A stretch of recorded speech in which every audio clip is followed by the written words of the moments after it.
a un momento imaginario. Me encuentro hablando una nota exclusiva para Radio Sónica Más, para Sónica Más, con John Lennon, argentino, Javi. Buenas tardes, Javi. ¿Qué tal? Buenas tardes, ¿cómo estás? Un placer estar acá charlando con vos este viernes. Un viernes hermoso. Maravilloso, maravilloso. Y si nos junta la música de los Beatles y de Lennon, más maravilloso aún. Bueno, Javi, contame, porque yo estuve viendo mucho material de vos. Te vi el otro día con Leo Montero. Sos idéntico a Lennon. ¿Qué fue lo que te llevó a ser idéntico a Lennon para decir, Lennon está vivo?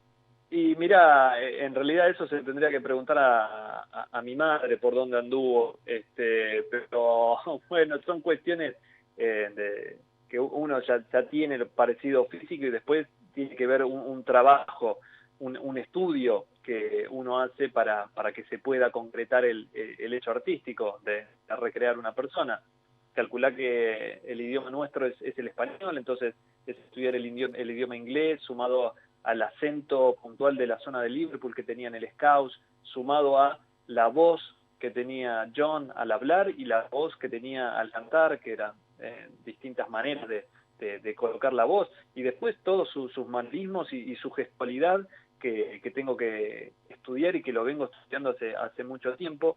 Todo eso conlleva al trabajo de impersonator. Impersonator está dentro de la actuación, que es el tipo de trabajo que hacen los actores a la hora de recrear un personaje hiper conocido por la gente, caso de Gandhi, Jesús, en fin, son personas que todo el mundo las conoce, entonces hay que trabajar muchísimo para que sea un personaje muy convincente a la hora de recrearlo. Bueno, y el trabajo de impersonator tiene que ver eso. Entonces todo el trabajo musical que yo venía haciendo de hace 20 años, también le fui agregando los últimos 5 años todo lo otro que tenía que ver más con un trabajo actoral. Entonces todo eso mezclado hace que finalmente el personaje lee a la hora de mostrarlo, ya sea una película, una serie, conciertos, publicidades, en fin, sea llevado con la más fidelidad posible. ¿Y desde cuándo te gusta John Lennon? Mirá, a los Beatles los conocí cuando tenía 8 años en la casa de mis padres. Calculá que cuando yo tenía 8 años, año 1988, nací en 1980, no existía internet, no existía las redes sociales como existen ahora. Entonces me acuerdo que estaba en la casa de ellos y pasé frente al televisor y estaba sonando A Hard Day's Night, Anochecer de un día agitado. Bueno, en ese momento le pedí a mi madre empezar a estudiar inglés y guitarra, y después recuerdo que iba a las bibliotecas. Las bibliotecas eran como Google ahora para los jóvenes, para los chicos. Iba a buscar libros, información sobre los Beatles y los copiaba en una hoja, tenía una carpeta donde ponía los recortes y ahí iba guardando toda la información, compraba libros, discos, y bueno, a partir de los 8 años empecé a leer y a mirar mucho sus videos y bueno, me enamoré de ellos y particularmente la imagen de John me marcó mucho, inclusive su historia, porque al leer mucho de su biografía era muy interesante todo lo que ellos vivían, sumado a que mi hermano en esa época me acuerdo que me regaló un póster y era casualmente John Lennon y lo tuve ahí al lado de mi cama toda mi infancia, porque a los 8 años, muy chico era, comencé por el amor con los... Entonces, bueno, empecé a transitar toda mi infancia y mi adolescencia escuchando la música de ellos y a los 20 años decidí formar mi primera banda tributo a los Beatles con amigos del barrio, de acá de Lanús, y tocábamos en pubs, en bares de la zona, y después años más tarde, en el año 2009, recibimos el llamado de parte de Inglaterra, porque Alan Williams, el primer manager de los Beatles, nos había visto un año atrás cuando vino a Buenos Aires, y nos recomendó para que vayamos a tocar a la Beatle Week, la International Beatle Week en Liverpool en 2009. Entonces fuimos con la banda a tocar allá y bueno, en ese momento yo pensé que haber vivido todo lo que tenía que ver con los Beatles, ¿no? Estar tocando en los mismos escenarios, en The Cavern, en el Casbah, Javi, Jacaranda, en los lugares ¿te puedo contar donde algo? tocaban los Beatles. Javi, ¿te Decime, no acordás? te escuché. Sí, te cuento, Javi. Está muy bueno cuando escuchaste a Hard Night. ¿Te acordás de la película Anochecer un día agitado? La primera película de los Beatles que hicieron actuada, que Claro que entraban sí. corriendo por la estación. Claro que sí, me acuerdo una gran película, e inclusive no solo es una gran película donde los muestra a ellos siendo los Beatles como eran en su vida, en sus días, ¿no? Sino que eran grandes comediantes, o sea, tenían esa impronta de comediante como lo tienen muchas de las personas de Liverpool. Es característico de la ciudad de Liverpool. Estando en Liverpool me di cuenta de que yo les decía, parecen todos comediantes, tienen un sentido del humor muy genuino, y que están siempre haciendo chistes, y bueno, y los Beatles eran así, y en sus películas se ve eso, y A Hard Day's Night es una película que realmente a mí me encanta. Siempre cuando me dicen, ¿cuál? Elegí una película, y A Hard Day's Night está en el primer lugar. Después obviamente Help, pero además tengo mi corazón en esa película porque, bueno, la primera canción que escuché fue Anochecer de un día agitado. Entonces, bueno, siempre mi memoria se remite a aquellos recuerdos, a aquellos momentos cuando era chico. Sí, yo te cuento algo, Javi. El año pasado tuve el placer de estar ahí en la estación donde se grabó Hard Night. Mirá qué bueno, impresionante. Fue para mí un boom. Es como decirte estar ahí en Abbey Rose cruzando la calle. También Claro. otro... Sí, no, es tremendo, son sentimientos y sensaciones que te pasan por el cuerpo que no te lo vas a olvidar en tu vida. Todos los días, en algún momento, siempre tu cabeza va a ir a ese lugar donde tenés guardado ese recuerdo y lo vas a sacar a flote todos los días. Es así, uno también se acuerda de las cosas lindas, de los buenos momentos, y bueno, vos ese momento te lo vas a acordar todos los días de tu vida. Y también estuve en Liverpool, hice el Magical Mystery Tour, que te llevan por todos los lugares de ahí de donde estuvieron los Beatles. Vos hiciste el del bus, claro, del Magical que sale del Albert Dock, del puerto de ahí. Exacto. Sí, te lleva por todos lados. Habrás estado en la casa de la tía Mimi, en Strawberry Field, en Goulton, ahí donde está la iglesia, donde se conocieron. Bueno, sí, habrás hecho todo, es maravilloso. Qué linda experiencia. ¿En qué año estuviste? El año pasado. El año pasado. ¿En qué mes? Porque no nos cruzamos de casualidad, entonces. Para octubre fui. Octubre no, en octubre yo ya estaba acá, porque yo estuve desde mayo hasta septiembre en Inglaterra viviendo. Así que, mirá, estuve viviendo ahí en Liverpool, inclusive. Cuando estuve en Liverpool estuve a una cuadra del Matthew Street, donde está el Cavern de Liverpool, así que andaba por ahí todos los días. Mirá, si hubieras estado en los meses previos, seguramente nos hubiéramos conocido. Y hablando también de los Beatles, como hablábamos recién de las películas, lo que tuvo la película Help, que se hizo en el año 65, es más una actuación, como ver una película de, por ejemplo, Terminator, que de ellos, porque era la historia de Ringo Starr con el anillo. Exacto, crearon toda una historia en base al anillo de Ringo y el sacrificio que tenían que hacer, que en el momento de que tenían que sacrificar a la chica no tenía el anillo, entonces tenían que buscar ese anillo para que cumpla el sacrificio, y toda la película gira en torno a a ese anillo y la valentía de Ringo y se van ocurriendo escenas por distintos lugares del mundo tratando de perseguir a los Beatles y encontrar ese anillo.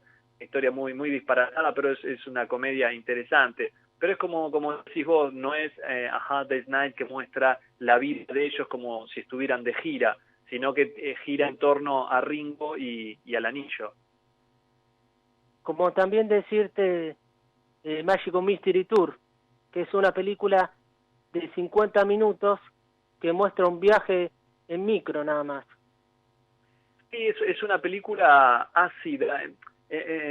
Calcula que fue una película que no se presentó en cine, sino que se presentó en televisión por la BBC, y que al principio estaban enojados porque es una película con muchos colores, y cuando se hizo la transmisión se hizo en blanco y negro. Entonces los Beatles estaban enojados porque decían, pensar que hicimos esto para que se muestren los colores y sale por la BBC en blanco y negro. Y fue transmitido en televisión, no se transmitió en pantalla de cine, así como un estreno.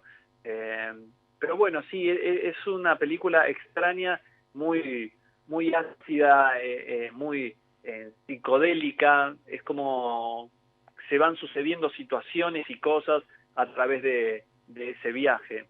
Sí, nada que ver con los guiones anteriores de las otras dos películas. Como tuvo también el Submarino Amarillo, una película animada. Exacto, que al principio los Beatles no estaban de acuerdo con esa película. Inclusive, no te fijas que en la película las voces de cada uno de los integrantes no está representada por ellos mismos, sino que son dobles que hicieron las voces de ellos. Ellos no, al principio como que no estaban de acuerdo, y después para mostrar que finalmente sí estaban de acuerdo, aparecen al final de la película como diciendo, bueno, sí, estamos de acuerdo y acá estamos nosotros. Pero al principio parece que no habían llegado a un acuerdo con la película.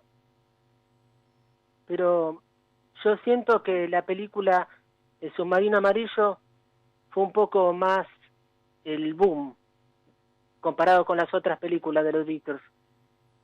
Sí, igual las otras películas fueron éxitos impresionantes de taquilla y de gente. Lo que pasa que Yellow Submarine es una película que fue captando distintos públicos, porque los chicos podían mirar esa película y se iban a interesar por los dibujos animados. Y después para las personas más grandes tenía un doble mensaje con los Blue Minis y con los Beatles, y marca en cierta parte, muestra el tema de la dictadura que se estaba empezando a ver por distintos lugares del mundo. Entonces dejan una puerta entreabierta para las personas más grandes. Entonces fue una película interesante para analizar desde los distintos aspectos, para los chicos por los dibujos, y después para los grandes el mensaje que termina dando. Y además, digamos que la canción El Submarino Amarillo fue cantada por Ringo Starr. También. Sí, y que Ringo la había cantado ya en el año 66, porque esa canción estaba en el disco Revolver, y después cuando la película sale en el 68, 2 años después, bueno, obviamente estaban en el disco Yellow Submarine, pero ya Ringo la había hecho con anterioridad. Y sí, es extraño, ¿no? Desde el lado de decir, pensar que la canción principal y el nombre de la película tiene que ver con uno de los integrantes que menos cantaba y menos participación a la hora de escribir canciones tenía. Y bueno, la película se llama Yellow Submarine y la canta Ringo, el baterista. Y a ver, Javi, cantanos un poquito como Lennon. ¿Cómo? Cantanos algo. A ver, Javi. Mire, por teléfono es extraña porque no se va a escuchar bien. Te puedo hacer a capela un pedacito de Imagine, porque viste que se entrecorta el sonido del teléfono, es complicado. Pero contanos un poco. Imagine there is no heaven, it's easy if you try, no hell below us, above us only sky. Imagine all the people living for today. Ay, mirá, me pediste un pedacito y... Estupendo, ¿eh? Muchas gracias. Me encantó como cantaste Imagine. Pero es un disco que a mí me gusta mucho de Lennon, Javi, Imagine. Sí, es un disco maravilloso con muchas canciones interesantes y lo que pasa es que, claro, al lado de Imagine, el resto de las canciones es como que decís, ¿cómo haces para superar semejante canción? Pero si Imagine no hubiera estado en ese disco, el resto de las canciones sería número uno también. Y además anduvo por distintos estilos. Y es un disco muy muy interesante y muy muy lindo, muy rico musicalmente. Con 21 temas hermosos. Maravilloso, sí, tal cual. Y como todos los discos de Lennon, son canciones a corazón abierto y a puro sentimiento. Entonces es un disco muy muy lindo y él había hecho un disco anteriormente donde sacaba su ira, se despedía de los Beatles con canciones como God,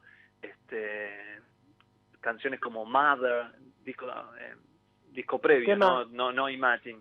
El tema Mother, entonces, que se lo escribió a la madre, claro, que lo hizo en vivo. En realidad es una canción donde él está despidiéndose de la gente. Ese disco en realidad es un disco donde él se muestra como cerrando muchos ciclos de su vida y de su carrera. Entonces funciona de esa manera. Más allá de que la canción dice Mother, está apuntado a eso, a cerrar vínculos y cosas del pasado. Y además el documental es un documental, aclarémosle a la gente que Imagine es un documental, no es una película. Exacto, es un documental de, muestran todo el proceso de grabación inclusive del disco Imagine y muestran parte de la historia de los Beatles. O sea, ese documental de Imagine fue armado por el disco, pero años más tarde, en los años 80, se lanzó una película documental donde muestra parte de la historia de los Beatles y después de Lennon como solista hasta hasta sus últimos días, pero que tiene mucha referencia de la grabación de su disco Imagine. Después está otro documental que tiene que ver con esa película, que es Give Me Some Truth, que vendría a ser las partes que no estuvieron en la película Imagine. Y después sacaron Above Us Only Sky, que actualmente creo que está en Netflix, donde se puede ver más el proceso de grabación de Imagine. Pero, ¿te acordás en uno de los temas que cantó Lennon, que lo hizo en el álbum blanco, el disco 2, tema 2 de ese disco, que lo cantó en Circus con los Rolling Stones? Claro, la canción Year Blues. Yes. Esa canción la hizo con, como de la banda Dirty Mac, creo, que se había formado con Eric Clapton, Keith Richards. Sí, la cantó en el Rock and Roll Circus. Sí, es verdad. Es otro tipo, es parecida a la versión de The Beatles, pero con otro toque al ser Eric Clapton el que está tocando la guitarra, la primer guitarra, pero sí, con mucha crudeza y energía como todas las canciones que hacía John. Pero era raro no verla tocado con los Beatles ahí en Circus. Claro, no, por eso la estaba tocando con Eric Clapton, que Richard, así que no era con los Beatles. Era por eso inclusive le puso la Dirty Mac, le cambió el nombre de la banda inclusive. ¿Vos pensás que Lennon, los Beatles se separan por Yoko Ono, como dicen algunos? No, para mí no, porque echarle la culpa a una persona y a una mujer que es la causante de la separación de 4 músicos que hicieron de todo para la música y cambios inclusive sociales, echar la culpa a una persona, no, calcula que ellos estaban juntos de los 16 años, vivían, casi convivían y tuvieron una adolescencia muy distinta a la de cualquier adolescente normal. Ellos sacaban 2 discos por año, hacían giras, filmaban películas, estaban encerrados en hoteles, viajaban, estaban en aviones. Eso genera un desgaste, pero tremendo. Si hay personas que, bueno, nosotros todos tenemos amigos, que en algún momento tenés algún roce con un amigo, y eso que no estás viviendo 24 horas al día con esa persona. Imagínate estar viviendo ellos desde los 16 años, componiendo, teniendo la presión de grabar discos, de generar todo eso, y siendo un Beatle. Obviamente que llegaron a los 29 años y ya estaban cansados de estar juntos, inclusive como amigos. Después empezaron a soltar la relación y empezaron a unirse de vuelta desde el lado de la amistad, porque se había provocado un desgaste, pero es normal el desgaste que se provocó por el nivel de convivencia y de exigencia que tenían como seres humanos. Bueno, Javi, te hago una última pregunta que tenemos que ir cerrando el programa. ¿Qué banda tributo a los Beatles te gusta? Ay, ¿qué cosa me gusta, pero no te escuché la pregunta? ¿Qué banda tributo de los Beatles te gusta? Y mira, afuera están las mejores bandas tributo a los Beatles. Yo, bueno, tengo relación con la banda de los Fab Four de Estados Unidos, con ellos estoy en contacto y vamos a hacer algo para el 9 de octubre. Y después con los Bootleg Beatles también tengo relación con los Bootleg y con los Fab Four. Y yo considero que ellos son de las bandas que están girando las mejores tributo a los Beatles. Bueno, Javi, te agradecemos mucho la comunicación. Otro día te llamamos y seguimos hablando. Que dale, que un abrazo grande y saludos para vos y toda la producción. Bueno, gracias, Javi, un abrazo. Grande. Buen fin de semana. Bueno, hemos llegado al final del show de Gerard. Le deseo un buen